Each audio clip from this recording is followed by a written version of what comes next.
con esto de campos vectoriales? Ahora le cuento. Y voy a empezar por ahí mostrando esa primera parte.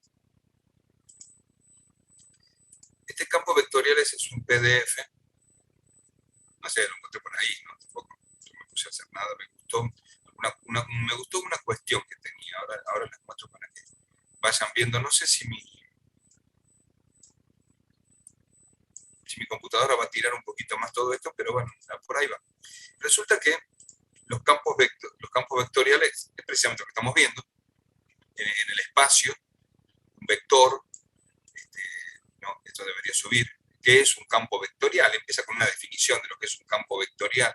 Un campo vectorial es F, que tiene P, Q y R, lo que estamos viendo, ¿no? Y pone ejemplos de campos vectoriales, de distintas variantes, que tienen una componente P, una Q y una R. ¿Se ve la pantalla? Sí, profe, se ve. Entonces pone ejemplos, y pone ejemplos resueltos, ¿no? Pero no es el problema. Y en dos dimensiones P y Q es un campo vectorial, el componente P y Q, ¿no? Ese campo, este campo vectorial P y Q tiene esas componentes.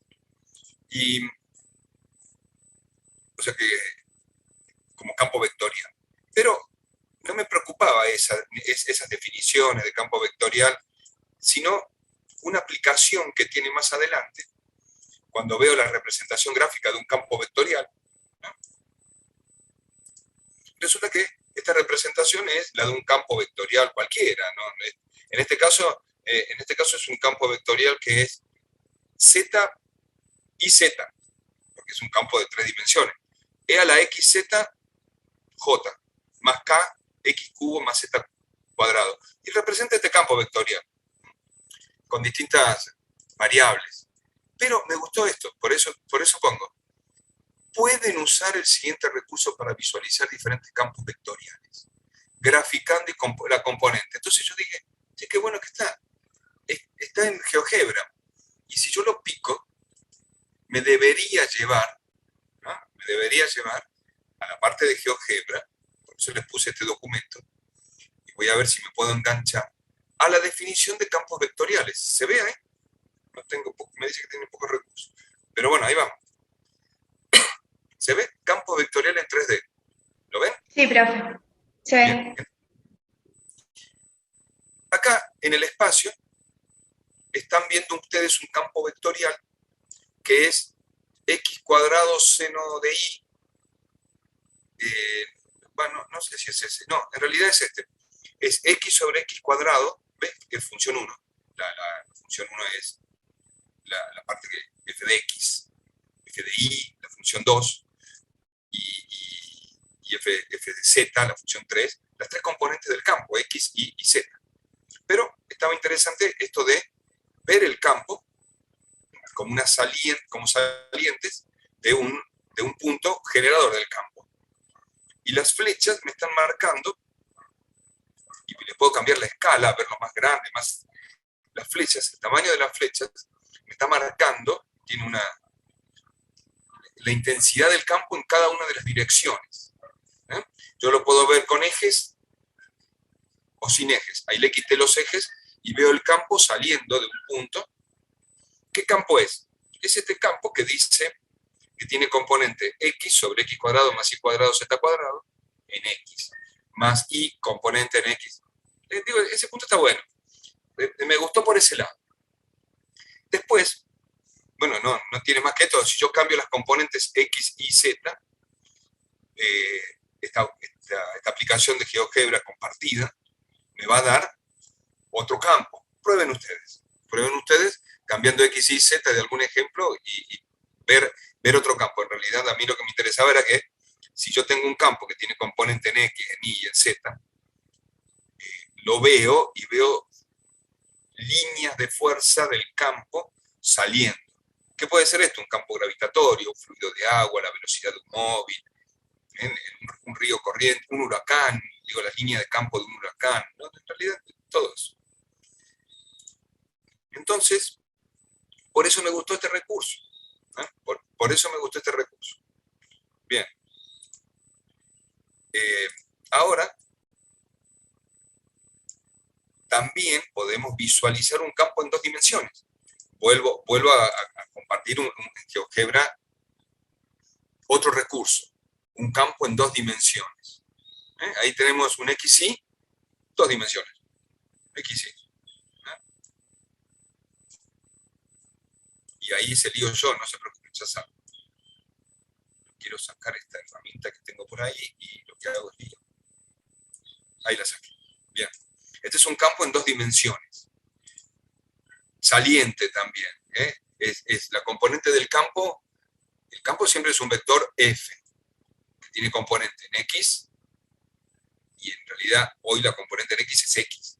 Y una componente en Y, que la componente en Y es Y. Por lo tanto, este campo, si yo lo puedo graficar, es F, campo en 2 dimensiones, el otro no lo escribí porque era muy largo, que tiene una componente en X que va a ser XY, porque campo, más IJ. Este es el campo que está graficado ahí. ¿Qué representa este campo? Está en el plano, está en XY, son 2 dimensiones. Puede representar la variable en cualquiera de estas 2 dimensiones, ¿no? Ahí está. Podemos agrandar la densidad, achicar la densidad, ahí lo veo más grande el campo, de dónde sale y cómo sale. Cambiar la escala, ahí voy cambiando la escala para ver las líneas, hacerle un zoom hacia adentro o un zoom hacia afuera, pero en definitiva, estoy viendo el campo. Si yo a ese campo X más Y, le voy a sumar otra componente, y al valor de Y le voy a poner Y más 2, digo, estoy haciendo otro campo, otro campo. Y a ver ahora qué grafica, ¿no? Porque no grafica nada, porque si lo grafico así estoy graficando en el espacio. A ver ahí. Ese campo ahora lo cambié. Ahora veo así. Ese es el nuevo campo. No es f de x, sino es un f que dice x más 3 en componente en y, en componente en x, más y más 2 en componente j. Es otro campo, que tiene otras 2 componentes distintas. Un campo en 2 dimensiones que lo puedo graficar y tiene esas componentes, ¿no? Ahora es otra cosa. Este campo es este que estoy viendo acá, que tiene realmente una cierta densidad mucho más grande que el otro, ¿no? Mucho más grande que el otro. Y ahí me estoy arrimando para ver las líneas de ese campo, cómo se están moviendo. Bueno, se mueven en esa dimensión. Bien. Por eso me gustaba este apunte, que realmente me servía como herramienta para que podamos ver campos en 2 dimensiones, en 3 dimensiones, y que yo los pueda visualizar en algún lado. Esto es lo que le acabo de subir ahí para que ustedes lo vean, lo analicen. Bueno, ¿qué dice? Acá tiene distintos ejemplos de campos vectoriales y todo eso.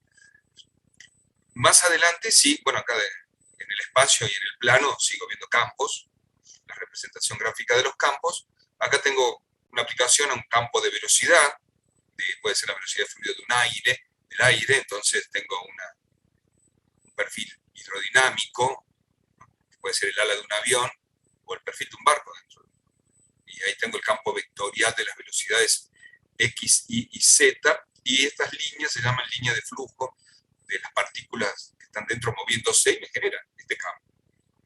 Pero bueno, después, esta otra aplicación, no la voy a abrir porque no tengo máquina para abrir esto que están viendo ustedes acá. Esta otra aplicación, también de GeoGebra, este recurso permite simular el movimiento de varias partículas con líneas de campo. Si yo pico, me va a ver lo que estamos viendo recién y lo pueden visualizar. Un campo de fuerzas. Ahora, ¿qué pasa? Otro ejemplo acá, campo de fuerza gravitatorio y la ley de Newton de atracción universal, ¿no? La ley de la gravitación universal, el producto de las masas dividido la distancia al cuadrado por la constante g de gravitación universal, que es 6,67 por 10 a menos 11 newton. Y esto me genera el campo. Newton, cuando estaba sentado ahí bajo el manzano, que vio caer la manzana, en realidad lo que estaba haciendo es estudiando esta fuerza gravitatoria, que es la interacción entre los 2 objetos que tengo, y se llama fuerza central. La Tierra, la manzana. Hay una fuerza que es esta, que atrae a los cuerpos uno con otro. Esta es la fuerza de atracción universal. Obviamente la Tierra no se cae sobre la manzana, sino que la manzana se cae sobre la Tierra porque tiene otra cuestión. Hay una fuerza de atracción mucho mayor de un lado al otro, que para el caso de la manzana se llama peso, la fuerza de atracción gravitatoria. Bueno, ahí están las componentes del campo, de esta fuerza de atracción gravitatoria, y este es un campo que tiene una componente en X, una en Y y una en Z, que acá tengo el vector K, J e I. Y está anterior, ¿no? Bueno, esta es la fuerza de atracción universal entre los cuerpos, entre la Tierra y la Luna. Ocurre exactamente lo mismo que lo que pasaba con la manzana. Hay otra fuerza, que es el peso, que me determina la fuerza de atracción gravitatoria, y es menos km por g.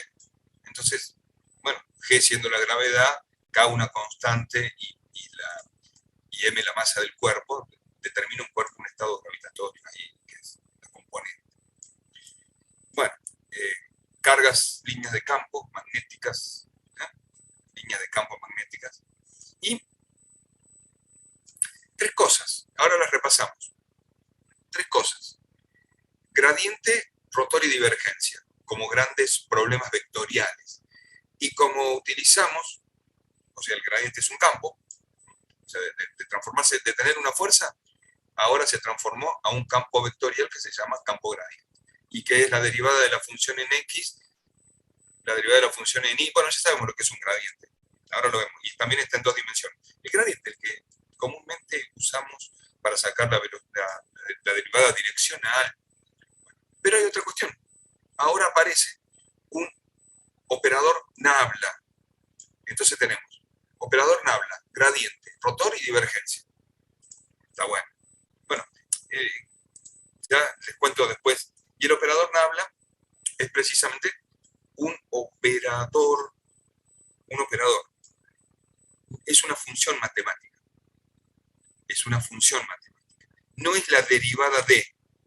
No sé. Si yo le pongo acá la derivada de f, la derivada de la función, este operador matemático se transforma en Nabla f. ¿Y qué conocíamos como Nabla f? Gradiente. Es la representación de un gradiente. La derivada de la función en x es el vector representativo del gradiente. Por lo tanto, ¿pero de dónde salió? Y sale de la representación del operador matemático Nabla, que es un operador. En la derivada del campo, ahora vemos campo como gradiente, ¿no? Ahora el campo se transformó en un gradiente. Y a su vez, como es un vector, el gradiente pasa a ser un campo. Pasa a ser un campo. Bueno, ahí están las curvas. El gradiente siempre era perpendicular a la curva de nivel. Eso teníamos una curva de nivel y una tangente, tangente dije, cualquier cosa. Una curva de nivel, la volví a hacer un punto tangente a la curva de nivel, y sobre ese punto tangente un vector perpendicular, entrante o saliente, en este caso es entrante, y a eso se lo llama gradiente. Gradiente de la función f. Bien, como para repasar algún concepto, que es lo que está diciendo acá. O sea que si yo tengo una función menos x cuadrado menos y cuadrado, esta función, esas son sus curvas de nivel. Y esta función, la derivada con respecto a x, menos 2x, la derivada con respecto a y, menos 2y, que son las derivadas, me da la función gradiente. La función gradiente. Bueno, esto como para repasar un poco la función gradiente dentro de los campos vectoriales. Dentro de los campos vectoriales. Y lo que puedo ver, acá tienen ejemplos de gradiente. Bueno, fíjate, acá es una de las cosas que me preguntaba recién. Casi me olvidé. El campo vectorial F, un campo cualquiera, un campo F vectorial, se dice que es conservativo si el gradiente de la función, o sea, si el gradiente de la función es el campo F. O sea, yo tengo un gradiente de una función F. La función F es escalar, primer punto importante. Cuando la transformo en gradiente, como hice recién, como veíamos recién en la función, perdón, me fui, pero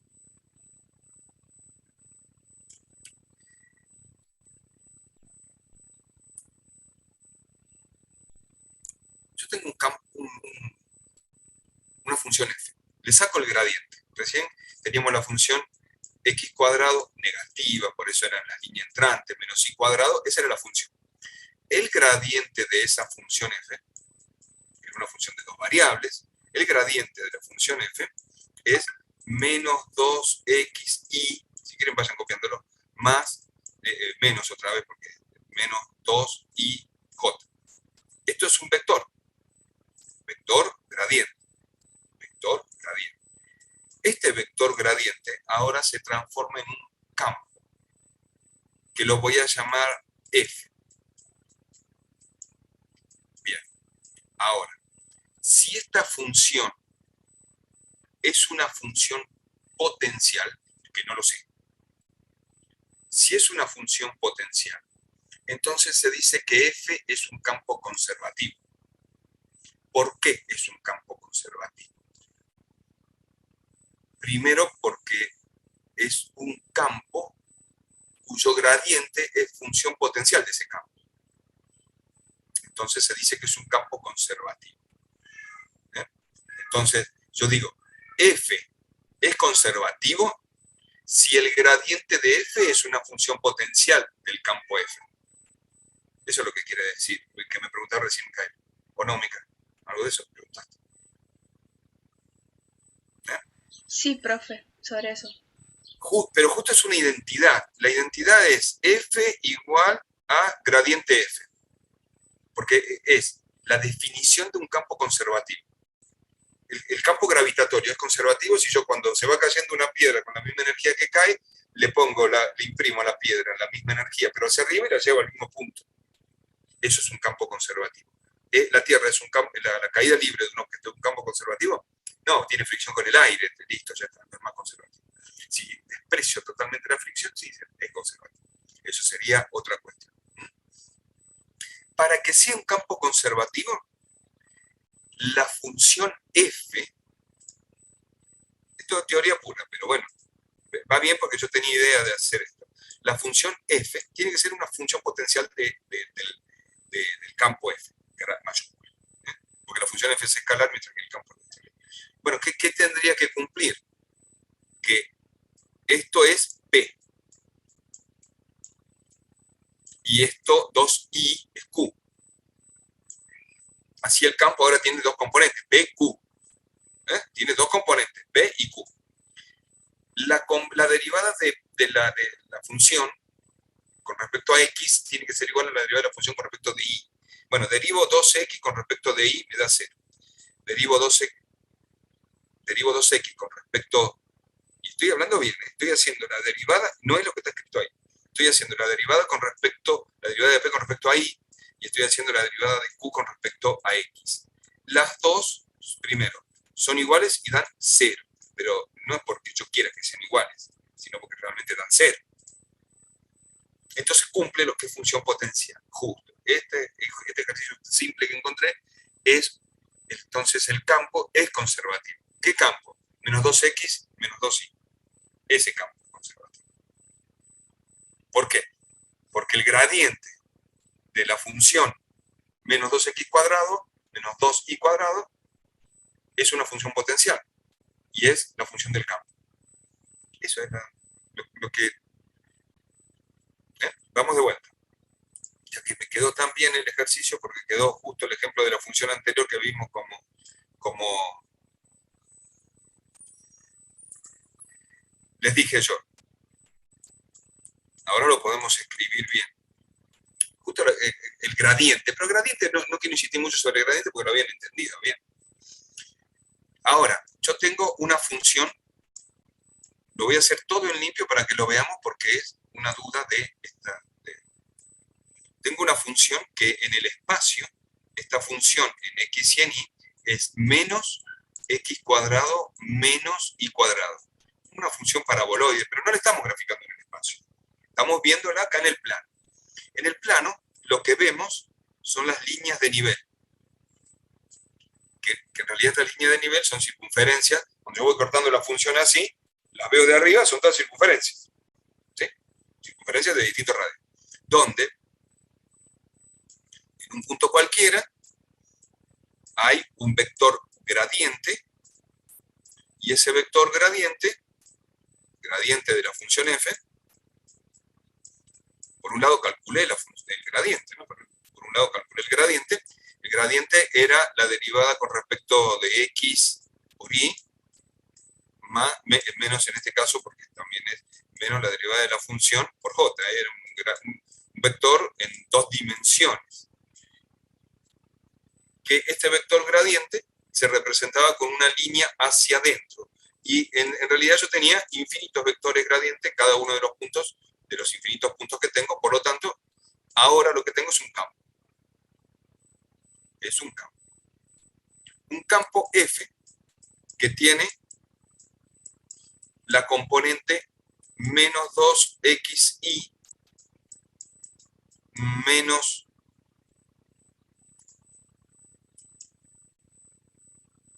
menos 2ij, y este campo cumple, ¿eh? El campo tiene, ahora es un campo, lo estoy llamando campo de la función, el campo es vectorial, campo de la función gradiente.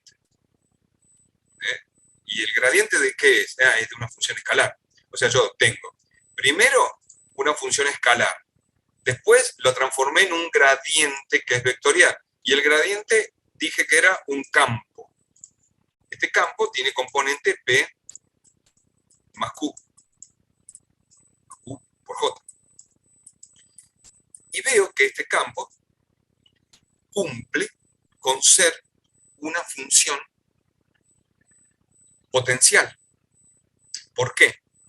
Porque para ser una función potencial, estoy profundizando un poco más la teoría de este lado, el diferencial de la función f era la derivada de la función con respecto a x por el diferencial x más la derivada de, esa era la función diferencial, el diferencial exacto de esta función, la derivada de la función con respecto de y por el diferencial y. Esto y esto era lo mismo, porque yo estaba tratando de buscar una función potencial. Entonces P era la derivada con respecto de x, y Q era la derivada con respecto de y. Para que realmente cumpla ser una función potencial, las derivadas segundas de f con respecto de x y después con respecto de y, esto debería ser igual a la derivada segunda de la función con respecto de y con respecto de x. Lo que me decía era que la derivada de p con respecto de y, ¿ves? Acá tengo p, que es la derivada de f con respecto de x.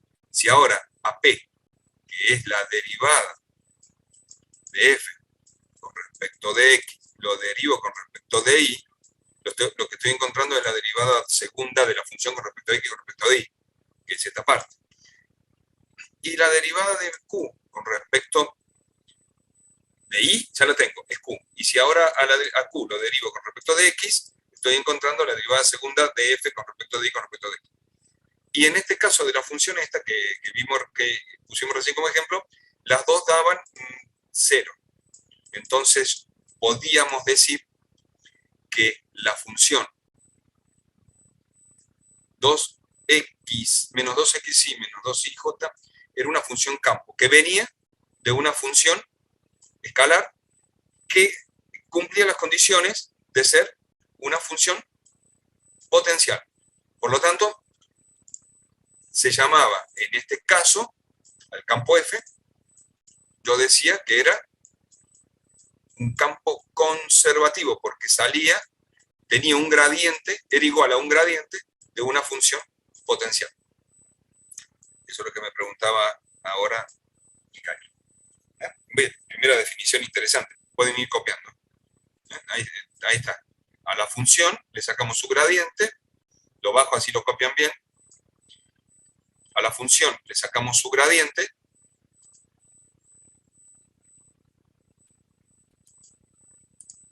Ahí se alejó un poquito más, no sé si lo van a ver, pero para que lo puedan copiar todo. A la función función le sacamos su gradiente se transformó en un campo, verifiqué que el campo sea una función potencial, y ahí tengo un campo conservativo. Entonces, aclaro, ¿cumplió esto? Por lo tanto, F es un campo conservativo. Mira vos, con la teoría incluida y la demostración. F conservativo. El campo conservativo en hidráulica o en termodinámica tenían la consecuencia de ser no gastar energía. Bien. Ahora, ¿van copiando? No sé si pueden ir tomando apuntes de lo que voy diciendo, porque yo lo voy repitiendo como para que se le vaya metiendo en la cabeza algún concepto que después pueden ir leyéndolo, profundizándolo. A veces me veían con esta cara y van a decir, ¿y este qué nos va a enseñar? A veces por la cara yo no me dan ni 2 minutos. Pero bueno, ¿lo copiaron? Sí, profe. Aparte, esto de cómo ir razonando, ¿no? Cómo ir razonando viene. Bueno, acá está. Eso es lo que decíamos recién del campo conservativo. Avancemos un poco más en el apunte, que en realidad son como 43 páginas, no quiero pensar en eso. Pero acá tienen distintos ejemplos. Fíjense, acá hay un ejemplo que es interesante, la energía potencial elástica, ¿no? Como el campo de la fuerza de restitución elástica, el campo por X de un resorte. No sé si ya lo vieron en física eso. Entonces yo tengo un resorte y cuando lo estiro a este resorte desde una posición inicial X igual a 0, lo estiro y cuando lo suelto hay una fuerza F que depende, primero negativa porque se opone a la causa que lo generó. El estiramiento, lo suelto, se opuso a esa. Esta fuerza F es menos K por X. Y es en una sola dimensión. Así que yo puedo transformar esta fuerza F como menos K por X por Y. Ahora es un vector solamente en la dirección X. Así de fácil se hace una fuerza. Esta fuerza tiene una energía de resorte, energía cinética de resorte, que era un medio de K por X cuadrado. Esto es física barata de primer año. Un medio de K por X cuadrado. Si yo quiero ver si esta fuerza, campo, es conservativo, lo que hago es sacar la derivada. Lo que me tengo que fijar es que esta función, energía elástica, sea una función potencial. Y de hecho lo es, por eso se llama energía potencial elástica, porque es una función potencial. Es una función potencial. Saco la derivada de esto, ¿no? y hago el gradiente, como era el gradiente de la energía elástica. El gradiente de la energía elástica era la derivada, que era 2, se simplifica, K por X cuadrado. Entonces es K por X. 2K por X, simplifico el 2 con el 2, me queda 2K por X. Y negativa, bueno, porque es una energía de restitución. Pero ¿qué veo acá?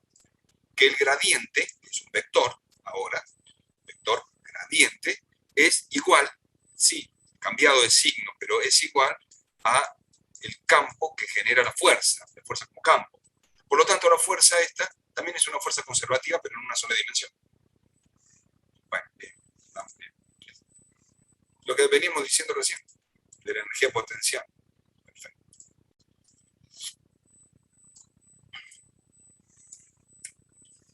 Y así, otros ejemplos, no vamos a hacer todos los ejemplos, nada más yo solo que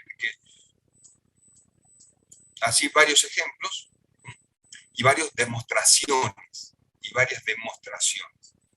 Rotor, divergencia, el cálculo de la divergencia de algún campo, el cálculo de un rotor, más o menos lo que veíamos el otro día también, pero como está ahora en GeoGebra, puedo ver algunas cuestiones de por ahí. Acá hay dos ejemplos que quiero demostrar. Dos ejemplos para demostrar. Uno se llama Laplaciano. Y lo vamos a hacer. Escriban por ahí. vamos a borrar esto, porque ya lo escribí, ya vamos a borrar todo, borramos, lo alejamos un poquito así me da renglones, no tengo renglones.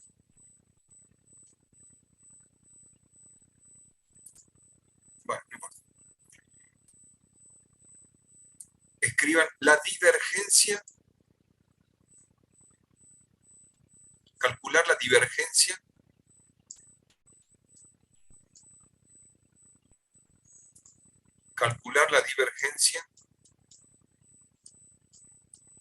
de un gradiente. Divergencia de un gradiente.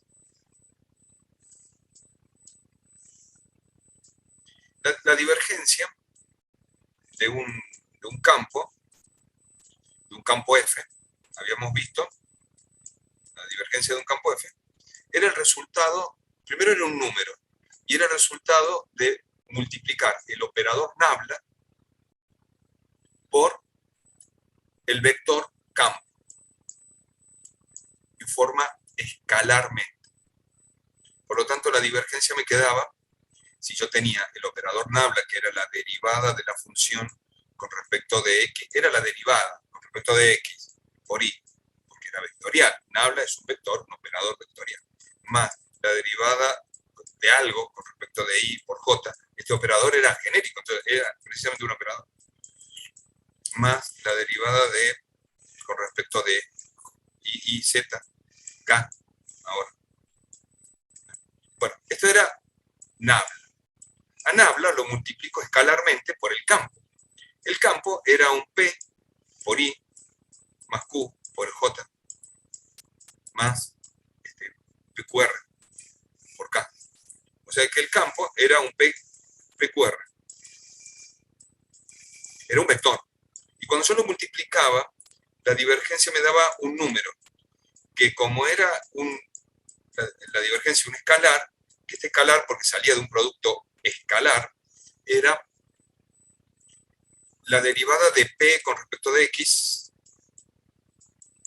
más la derivada de Q con respecto de Y, porque era el producto de las componentes homólogas. O sea, esta componente por esta componente por esta, porque era un vector, esta componente por esta, ¿no? O sea, el producto de coordenadas homólogas, derivada de X, de P, derivada de P con respecto de X, derivada de Q con respecto de Y, así se operaba con ese operador, derivada de Q con Y, más derivada de P con de R con Z.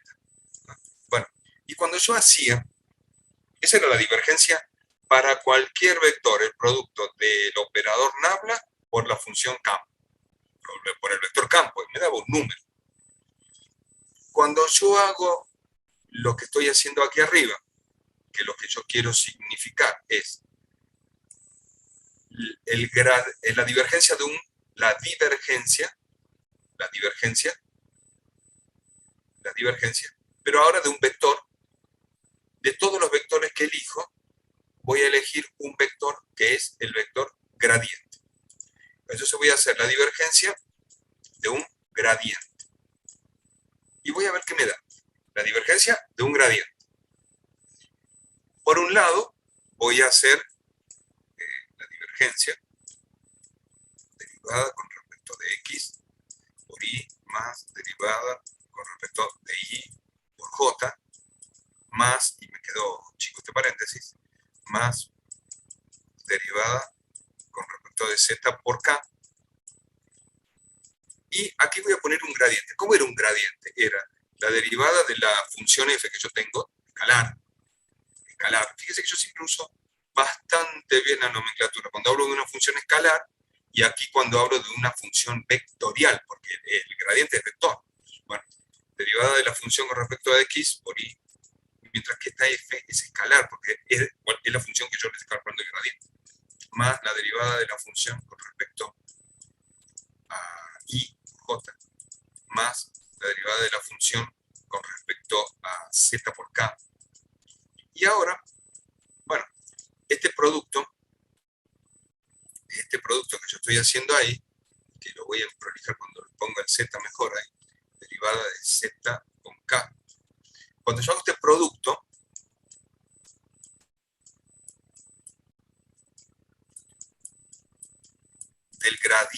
de la divergencia de un gradiente, me queda producto de componentes homólogas del vector porque es un producto punto, sería esto por esto, derivada con respecto a x de la función, de la derivada de la función con respecto a x. Por lo tanto es la derivada de la derivada segunda de la función con respecto a x, y ahora nuevamente con respecto a x, es con respecto a x dos veces. ¿Lo ven de dónde sale eso? Derivada de la función con respecto a x. Bueno, derivada. ¿Cuál es la función? La función es la derivada de la función con respecto a x, por lo tanto es una derivada segunda. Más, ahora voy al otro componente, que es la derivada con respecto de y de la función. ¿Y cuál es la función? Es otra vez la derivada con respecto de y dos veces. Entonces, es la derivada de la función, la derivada segunda de la función con respecto a y dos veces. Más, de la misma forma, en z es la derivada segunda de la función escalar con respecto a z dos veces. Bien, y esta función que encuentro acá, esto que es una nueva función, se llama laplaciano y se representa así, laplaciano segundo, porque es la suma de las derivadas segundas. Y este laplaciano es un nuevo operador matemático donde le desaparece la f. Nuevo operador matemático. Habíamos hablado un poquito del laplaciano segundo. ¿Qué es entonces el laplaciano segundo? El laplaciano segundo es la divergencia de un gradiente.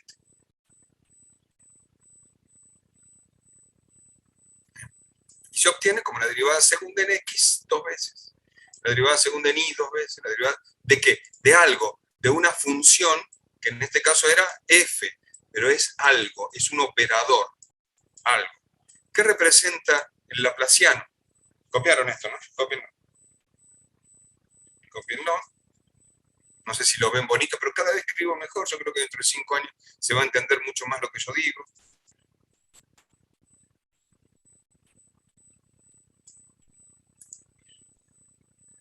¿Van copiando o me van hablando? Hola. Me quedo solo, sin voz. Solo es eso, es quedarse sin voz. Sí, profe, vamos copiando.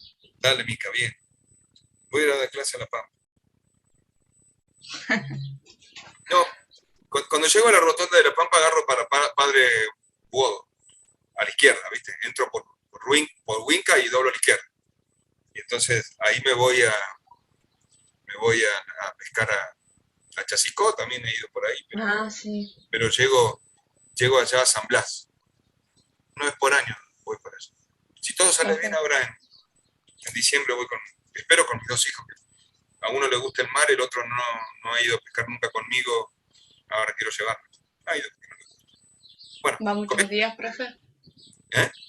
¿Va muchos días? No, mi cerebro no me deja mucho. No, ya me está tirando cosas. No, sí me deja muchos días. No, llegamos allá un viernes, pescamos todo el sábado, y a veces pescamos el domingo a la mañana, todo el sábado metido en el mar, el domingo a la mañana, y ya lunes a la mañana pegamos la vuelta. No hay mucho. Tenemos que trabajar, somos personas de trabajo todos, mis amigos también. Bueno, ¿va eso? ¿Copiaron esto? Bien, entonces cuando alguien le dice, ¿qué es un laplaciano? Y es de Laplace, que vino a joder con nosotros, pero en realidad el laplaciano es la divergencia de un gradiente. Perfecto. Ya eso casi está entendido. No, esto no lo quería. No me quería ir de acá. Bueno, resulta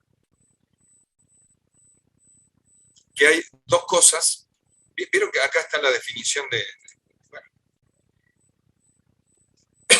acá está. La divergencia del campo gradiente es un laplaciano. Acá hay una nomenclatura distinta para una derivada segunda, es XX. Pero bueno, es una nomenclatura distinta, nada. El rotor del campo gradiente de F es un vector nulo. Y esto se llamaba...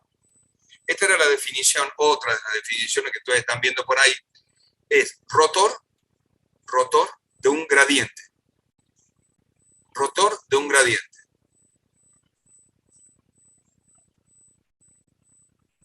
Y se llamaba campo solenoide, ¿no? Irrotacional se llamaba. Irrotacionales. Solenoide era cuando la divergencia era cero. Y cuando el rotor da cero es un irrotacional. Ahora lo podemos demostrar también a esto, porque ahora ya sabemos cómo demostrar estas cuestiones. Entonces, el campo, dice, porque dice acá, pruebe ambos resultados y utilice un teorema. Bueno, cuando yo tengo un campo y hago el rotor de un gradiente, y me da cero, entonces digo que el campo es irrotacional. Ahora lo podemos demostrar. Nada más que quiero ver si acá tengo un ejercicio o no. No, lo demuestro sin ejercicio. Bueno, ahí lo demostramos. Esto sigue, yo les sigo mostrando el apunte, demuestro lo que hay. Acá está muy bueno porque sigo con los recursos, ¿no?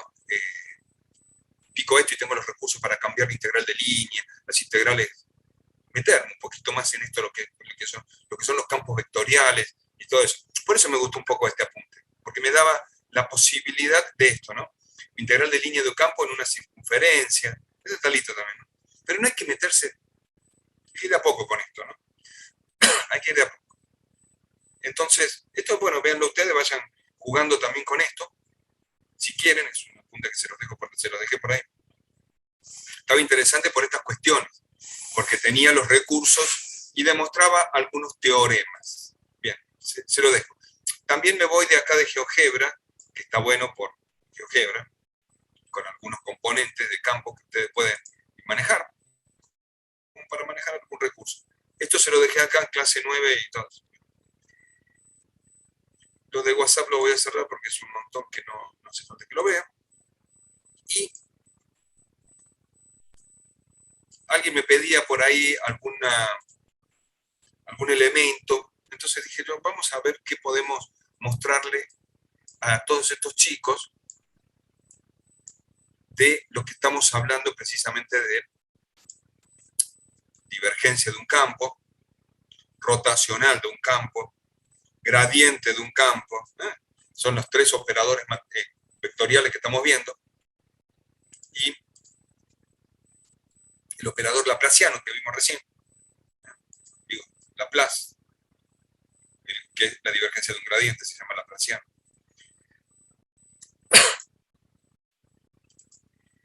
Digo, y el laplaciano también en otras componentes, en otras coordenadas, como para verlo, en coordenada en X, en polar cilíndrica y en esférica, podemos verlo también ahí en esas cuestiones, pero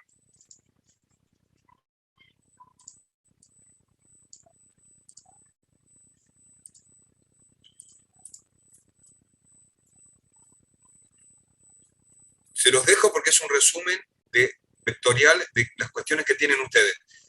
De lo que venimos hablando, cómo se calcula la divergencia, como el producto entre los dos vectores, escalar, ¿no?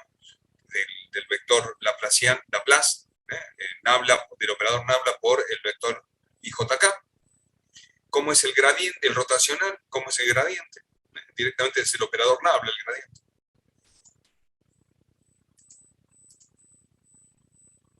Pero me pedían ejemplos. Entonces yo tuve la suerte de encontrar algunos puntos por ahí y le digo, bueno, si vamos a ver ejemplos, tendríamos que ver así. El teorema de la divergencia, que en el apunte está desarrollado, habla de dos cosas. Que de este lado tengo la integral del volumen de la divergencia. ¿Ve qué es? Primero, es un volumen. ¿De qué? De una divergencia. ¿De qué? De nabla por E, de un campo, del campo E. O sea que la divergencia del campo E, aplicada todo a lo largo del volumen. ¿A qué es igual?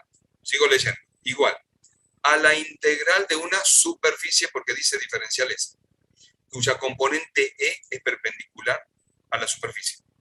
Bueno, este teorema de la divergencia está. ¿En qué se usa esto? En la ley de Gauss para la electricidad. La integral, la forma de integral me da la carga que tengo dentro de la...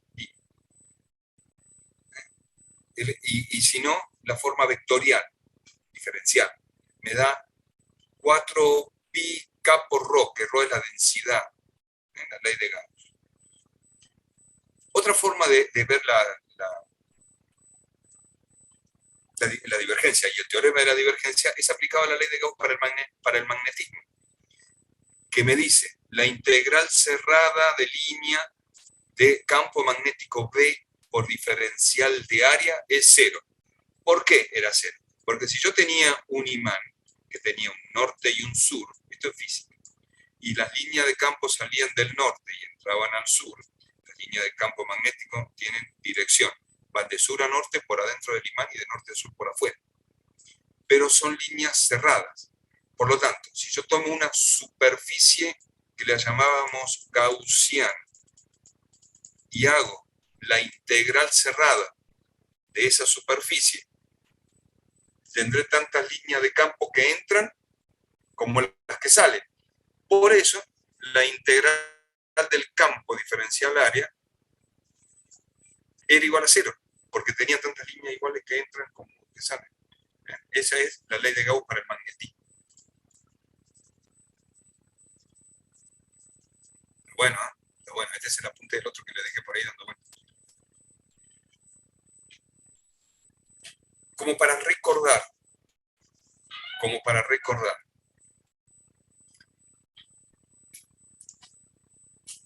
el operador Nabla y el operador laplaciano, Nabla segundo, digamos. Gradiente, divergencia, rotacional, los 3 productos. Gradiente, el primer operador Nabla. Divergencia, el producto escalar.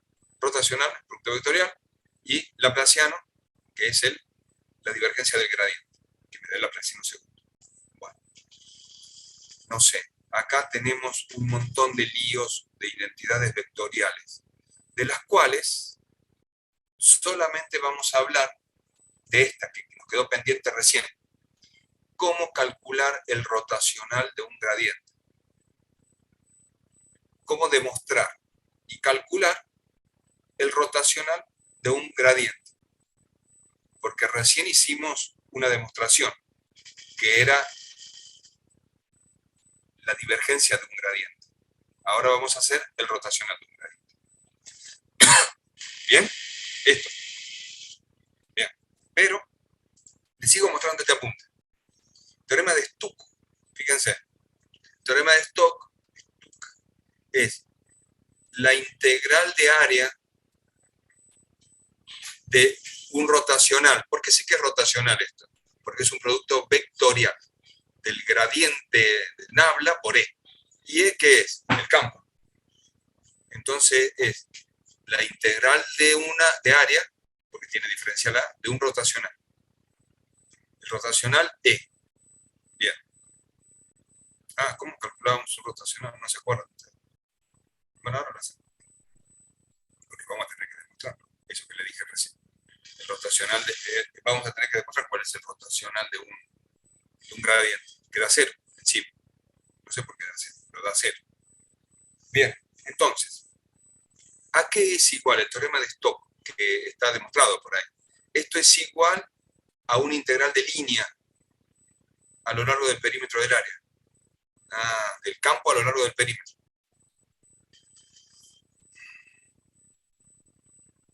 Entonces, yo tengo un área.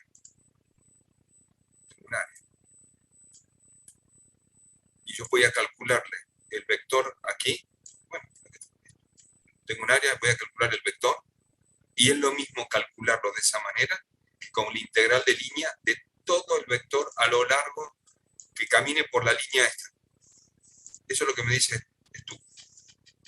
Que transformo una integral de área cerrada en una integral de línea a lo largo de un perímetro, de un contorno de un dominio. Bien, eso es lo que me dice el teorema de Stuck, que hay que leerlo. Hay que leerlo para ver de qué se trata. ¿En qué se aplica el teorema de Stuck? Se aplica Y voy a cerrar la ventana porque, no voy a cerrar nada la ventana, que a mí me hace ruido. Pero... ¿En qué se aplica?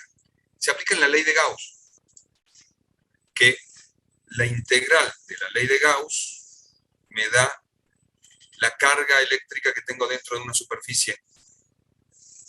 Acá tengo la superficie y dentro la carga eléctrica. Por lo tanto, Gauss lo que me da es la carga eléctrica dentro. Acá está, esa. A lo largo de una superficie gaussiana. Bien.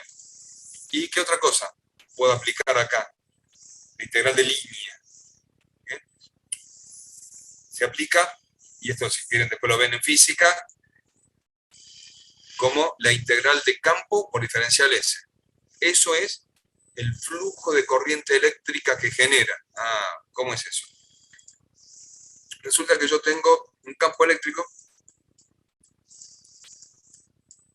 E. Y de este lado tengo la integral del campo a lo largo de la superficie S. La superficie S es una espira. Una espira. Así que yo tengo un campo que ahora le paso una espira. Espira. Campo. Le paso una espira. La variación del flujo magnético con respecto a esa espira me da la corriente que genera la espira. En la espira.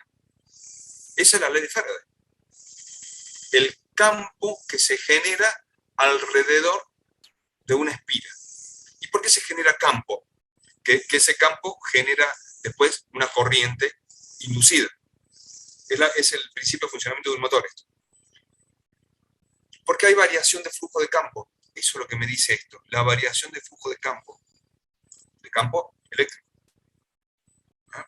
Bueno, obviamente ya sabemos que la integral de una... Esto es trabajo. Fuerza por distancia, curvilínea, es trabajo. Pero también lo puedo escribir así, como curvilínea. Bien, entonces quise ponerle 3 o 4 aplicaciones para que ustedes tengan. Bueno, acá hay algunas más. 3 o 4 y algunas más. Para que ustedes tengan cómo llegar a esto. Nada, hasta acá nomás.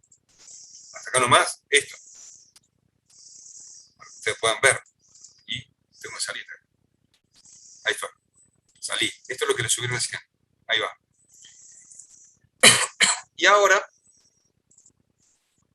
volvemos al pizarrón. Y lo último que hacemos hoy. Ya lo otro lo pueden estudiar solos. Totalmente solos. ¿O no?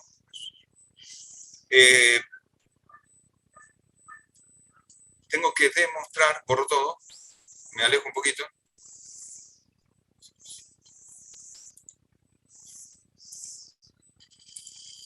Acá estoy, bien, ahí aparecieron los renglones. Sin renglones me es sumamente difícil. Bueno, la última teoría de demostración como para que ustedes aprendan o traten de aprender o pensar o empezar a pensar cómo podemos ir viendo esto. El rotor de un gradiente. Rotor de un gradiente, de un campo gradiente. ¿Sí? Pero lo vamos a escribir así.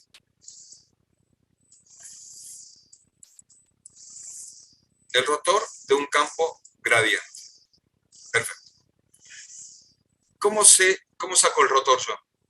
Bueno, rot o rotacional de un campo F, llamémosle F al campo, es igual, de primero tengo que acordar la definición de rotor. El rotor era igual al producto vectorial del operador nabla por el campo F. Bien.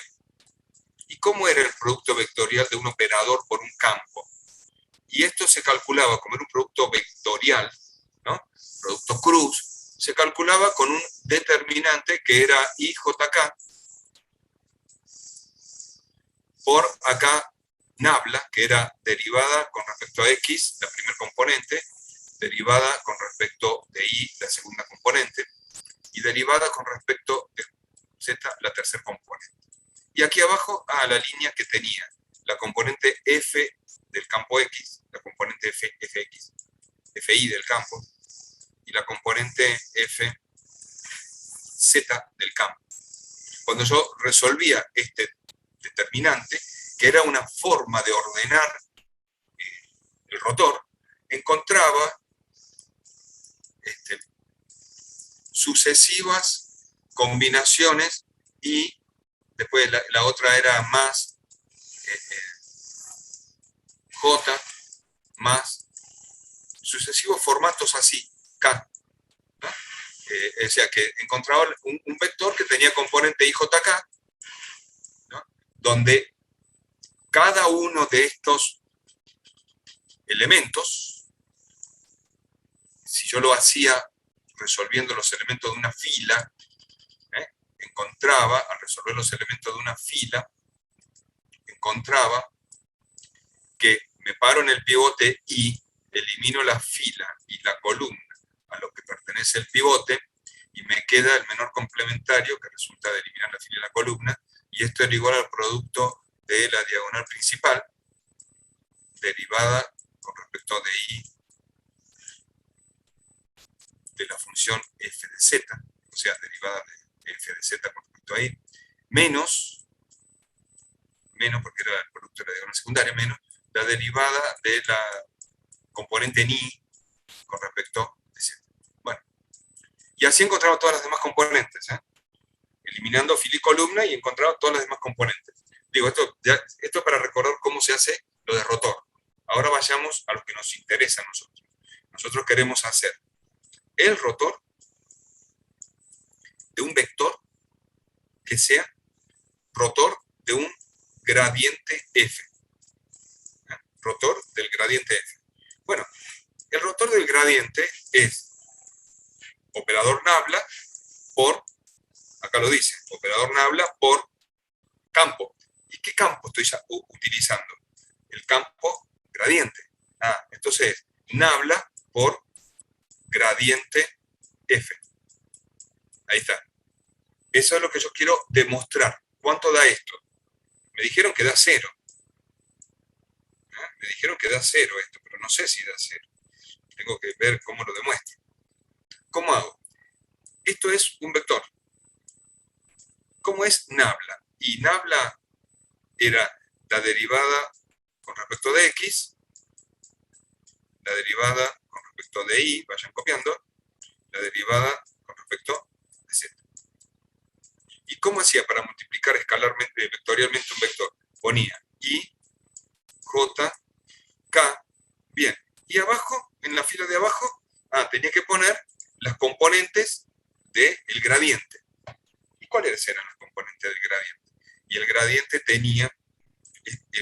era un vector que sale el gradiente sale del operador nabla, derivada con respecto de x por y, era un vector del campo f, derivada más la derivada del campo por j con respecto de derivada de f con respecto de y, j, más la derivada de f con respecto de z por k. Este es el vector gradiente. Si yo lo conozco el vector gradiente, ahora lo escribo aquí abajo. Cuando lo escribo, va a ser derivada de f con respecto de x. La otra componente va a ser derivada de f con respecto de y. La otra componente va a ser la derivada de f con respecto de z. Bueno, ¿hasta ahí copiaron? Ahora tengo que resolver eso, lo que está en verde. Tengo que resolver este producto. Y este producto se resuelve por los elementos de una línea. ¿De qué línea? De la primera. ¿Y cómo hacemos? Tomo el primer elemento y va a tener dos componentes que salen de eliminar esta fila y esta columna. Me queda un menor complementario que es el producto de esto con esto, menos el producto de esto con esto. Perfecto. Entonces tengo derivada de ¿qué? De la derivada de f. Entonces escribo derivada de la derivada de f, por lo tanto es derivada segunda de f con respecto a y después de z. ¿Sí? Con respecto de y después con respecto a z. Con respecto de y después con respecto de z. Menos. Ahora tengo que hacer ahora tengo que hacer este elemento, derivada de f con respecto de i, la derivada del operador nabla con respecto de z. Bueno, ¿cómo lo escribo a eso? Es la derivada de f con respecto de i, estoy escribiendo esta parte. Estoy escribiendo esta parte, con respecto de i. Y ahora, por el operador derivada otra vez, o sea, es derivada segunda de f con respecto de i, con respecto de z, por i. Más. Muy bien, bien, más. Acá pongo el otro operador, más. Ahora voy a la segunda parte, j.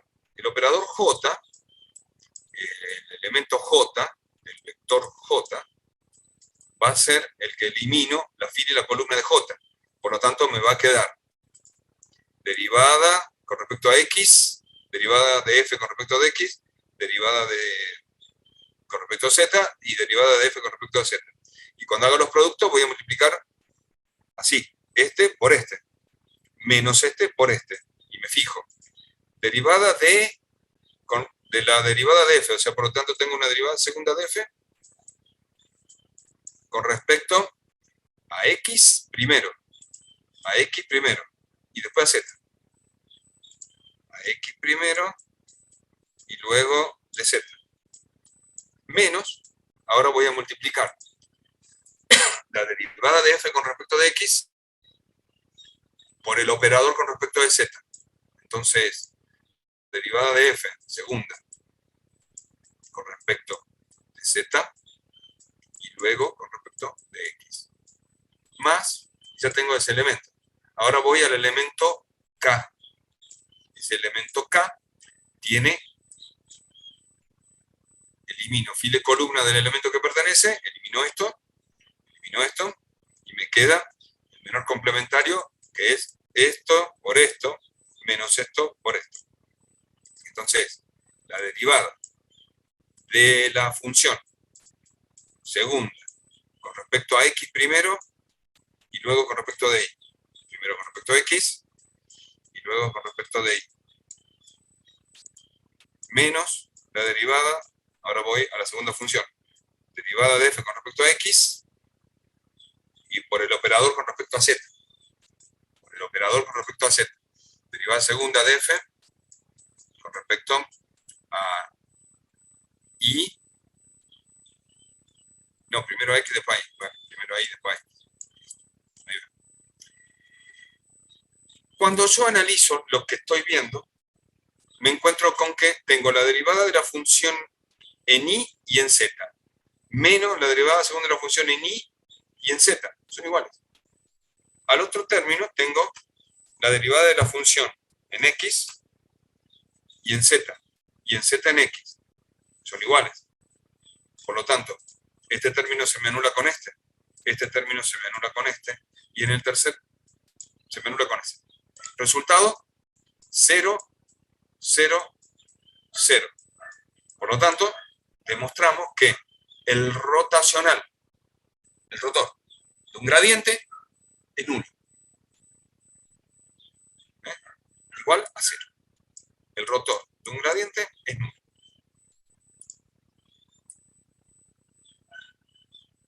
¿Y la divergencia de un gradiente? Una función potencial. Bueno, nada, listo. Bueno. Les veo la cara, a ver. No, les veo la cara y los escucho.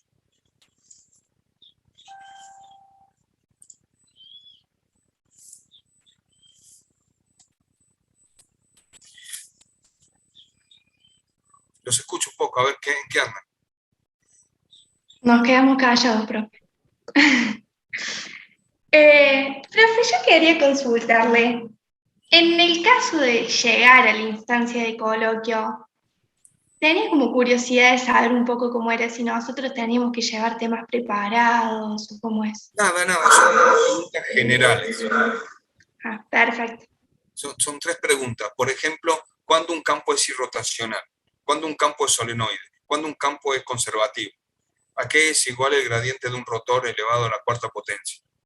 Esas preguntas generales así. Bueno, gracias. la verdad que la parte vectorial profundiza muchísimo y nos abre un campo enorme de trabajo.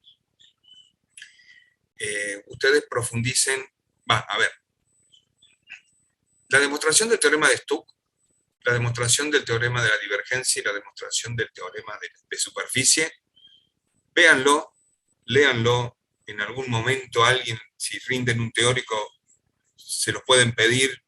Yo no voy a profundizar sobre eso, porque en un cara a cara o en un coloquio no pueden demostrar ustedes todo eso.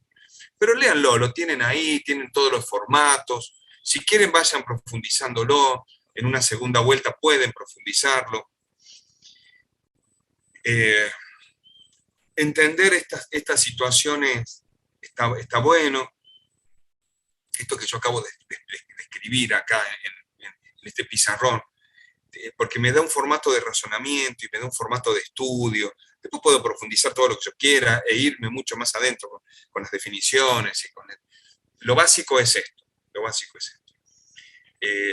Yo le dije lo que era el integral de una superficie, pero le di el apunte. Le dije lo que era no lo demostré, le dije lo que era un integral del teorema de Stuck, pero no lo hice al teorema de Stuck. Porque bueno, van a tener que estudiarlo del apunte, desarrollándolo. Me parece que no tenía sentido verlo en la clase, pero sí ver estos pequeños desarrollos y estas pequeñas demostraciones para que ustedes vayan trabajando con esta parte vectorial. Y yo creo que hoy hay muchos, no me lo contesten, o sí, contéstenmelo si es así, que se dieron cuenta que el operador Nabla era un operador, que ser operador es otra cosa, no es no es un vector, es un operador matemático, no es un gradiente, que lo veo al gradiente, ¿no? El gradiente lo veo perpendicular a la línea de nivel en un campo. Pero ¿y qué es Nabla? Un operador. ¿Y para qué me sirve el operador? Para esto que está viendo ahí en el pizarrón, para poder entender cómo es el producto, en este caso, el producto vectorial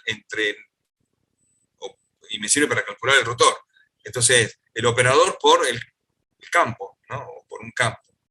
Acá justo un campo pusimos nosotros el campo gradiente, pero entonces, Nabla, hay muchos que se pensaban que era otra cosa, y hoy se dieron cuenta que es un operador, solamente un operador matemático. ¿O no? ¿No se dieron cuenta de eso? Sí, quedó mucho más claro. Por lo menos a mí sí. Claro, profe, porque cuando vimos derivada direccional y gradiente, usted nos había mencionado y yo lo tenía anotado, pero claro, ahora se nos terminó de cerrar el tema, ¿a qué se refería con operador? Así que sí. No es algo físico que yo vea, en cambio el gradiente sí lo veo, pero Nabla o el Laplaciano segundo, que me sirve para funciones armónicas, etcétera, esas cuestiones, me está dando otra cosa, es otra cosa. Bueno, yo creo que tiene todos los elementos como para avanzar en esto y para jugar un poco con toda esta matemática. Copio, ¿usted qué opina?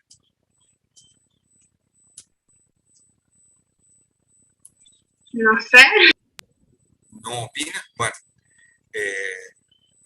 tienen los elementos como para trabajar, tienen la teoría, tienen los libros, o sea, hay algunos libros por ahí que hablan de esto, pero bueno, hay que ojearlos un poquito a ver qué más nos dicen los libros estos. ¿Qué les propongo? Primero el recreo, y después a la vuelta del recreo, a las 8, a ver, creo que a las 8. Si quieren, les dejo 10 preguntas en un examen para que ustedes los hagan y lo vayan viendo. Y la semana que viene hacemos el de verdad, el parcial de verdad. Y la semana que viene es 8, ¿no? No, perdón. Cualquier cosa. La semana que 10, viene... profe. ¿Cómo? Que la semana que viene es 10. El miércoles. Sí, si mal no me equivoco. Sí, profe, es 10. Sí, es 10. El 10 hacemos el parcial y el 15 hacemos, o sea, el 17, perdón, 17, hacemos el recuperatorio del primero o del segundo, aquellos que lo quieran recuperar, en el primer turno, y cuando terminen, pasan al coloquio, los que estén en condiciones de coloquio, y de 6:15 a 8, mientras recuperan, hacemos el coloquio de los que ya están en condiciones de hacer el coloquio. Y ya con eso terminaríamos la materia. ¿Se entiende? La semana que viene es el parcial. Tendremos, no sé, a lo mejor lo hacemos a las 8 y nos tomamos la primera parte para hacer consulta. Y hacen el parcial el segundo. Y el miércoles 17 hacemos el recuperatorio del primero o del segundo, de 6 a 8, con los que tengan que hacer eso. Mientras tanto yo estoy con los coloquios de los que ya están promocionados para la aprobación directa, y después de las 8, cuando terminen el parcial, el recuperatorio, me quedo con los que vuelven a estar en condiciones y siguen con el coloquio, y terminamos a las 10 y terminan toda la materia. Lo importante después es, después de pegarle esta revisada a la materia, es que termina de cerrarse en el coloquio, anotarse en el segundo o en el tercer turno, no venir, no hace falta que vengan, ya lo voy a poner por escrito todo eso por ahí en alguna condición, no hace falta que vengan, sí anótense cuando estén bien seguros que tienen aprobación directa, y yo les lleno el acta del examen. Los que tengan aprobación directa confirmada, que ustedes lo verán eso en su autogestión, cuando yo les suba todas las notas, que será en estas 2 semanas, ¿no? En estas 2 semanas, y el miércoles será la última, el miércoles 17, la última vez que tendremos cerradas las notas. Bueno. ¿Cómo llenar el acta, profe? El acta de su rendición. Ustedes rinden y yo les paso la nota. Ah, pero la subo, o sea, como online sería. Sí, todo. Listo, gracias. Pero acuérdense, repito, son, no sé cuántos son, 15, 20, son los que tienen la posibilidad de la aprobación directa. Bueno, en estos 15 o 20, en el primero, segundo, máximo el tercer turno, anótense, aparezcan en acta, búsquenme a mí en las clases, en los turnos virtuales, o no, pero asegúrense de que estén inscritos en acta y de que yo le cargue la nota. Entonces cierran este año con esto aprobado y ya cerrado, y ya definitivamente se van a su casa. Porque el año que viene no sé cómo va a ser. Entonces cerremos este año lo de este año. Si el año que viene es presencial, y ya es otra cosa. Ya Micaela se va a tener que venir de La Pampa y todas esas cosas. Bueno, ¿qué concepto físico tiene un rotor? Que si yo pongo un molinito dentro de esa línea de campo, que ahora ya sabemos que se grafican y que hay recursos GeoGebra que lo puede graficar, pongo un molinito en esa línea de campo y le pega así al molinito, lo que tengo, entonces, las líneas de campo hacen girar a ese molinito, eso me da idea de un rotor, del vector que tiene el sentido de las agujas del reloj cuando abraza a la línea de campo en ese sentido, ¿no? Puede ser entrante o saliente, digo, el giro, o en un sentido o en el otro. Eso me da la idea de un rotor, de cómo gira algo con respecto a otra cosa. Tengo un disco, un CD, lo pongo adentro de una disquetera, y cuando empieza a girar el CD, hay una fuerza perpendicular a ese CD, como si fuera el brazo de un paraguas, que es perpendicular al CD en el sentido que gira. Si el CD gira en sentido antihorario, el vector rotación va hacia arriba. Y eso es el vector rotor, el sentido del vector. ¿Y qué me da idea de una divergencia? A ver, la divergencia es cero cuando entran tantas líneas de campo y salen tantas líneas de campo. Por lo tanto, si yo pongo un elemento diferencial acá chiquitito, las líneas de campo entrantes son iguales a las salientes, las líneas de campo entrantes salen de un sumidero y entran salen de una fuente y entran en un sumidero. Fuente, sumidero. Fuente, ¿de dónde salen? Sumidero, ¿de dónde llegan? Las líneas de campo, si son iguales entrante y saliente, la divergencia es cero. Y se decía que el campo era solenoide. Sí. Y si el rotor era 0, se decía que el campo era irrotacional. Bueno, pero no importa, pero en la divergencia, cuando daba 0, tenía tantas líneas entrantes como salientes. Entonces, no tenía variación de línea del campo. Pero si había variación de líneas, eso me medía la divergencia. Si entraban 10 y salían 15, más 5 era la divergencia. Sí, Micael. Profe, yo le quería consultar con respecto a si tenemos que rendir recuperatorio del segundo parcial el miércoles 17, directamente nos conectamos a las 6:15 a la UB y rendimos el segundo parcial, o primero entramos a clase y usted después nos habilita. Lo mismo, yo voy a estar en la clase a las 6:15 y voy a poner el parcial 6:30 para que ustedes tengan que conectarse a la clase, me saludan y después van a la UV, apagan Zoom y van a la UV para que puedan ver. Claro, por si porque pasa algo, el coloquio es 1 por 1, ¿o no? vemos, puede ser de a 2, vemos, charlemos, vemos. Bueno. Y, Ro- profe, la última pregunta que yo tengo es si ahora cuando terminamos el simulacro hacemos la revisión grupal como la hicimos en el primer simulacro o ya no. Dale, la hacemos. Bueno, Ponemos de gracias. 8 a 8:30 el parcial y bueno, así después de 8:30 nos juntamos a ver de qué se trata todo esto. Sí, señor. Gracias. Rodrigo Jerónimo. ¿Cómo va, profe? El coloquio no había quedado el 24, porque Para aquellos que no podían, el 24 era la alternativa en el turno de examen. Sí, es cierto eso. perfecto. Porque nosotros tenemos recuperatorio del práctico el 14 sería. Entonces al 17 nos llegaríamos con la nota. La profe no entregaría las notas en esos 2 días, creería yo. Entonces quedaría para el 24, para el que recupera el práctico sería. Correcto, eso habíamos quedado. Para las excepciones teníamos ese día más de cierre, ¿sí? Sí, señor. Perfecto, muchas gracias. No, por favor. Yo me acuerdo todo lo que dije y respeto todo lo que dije. Así me va en la vida también.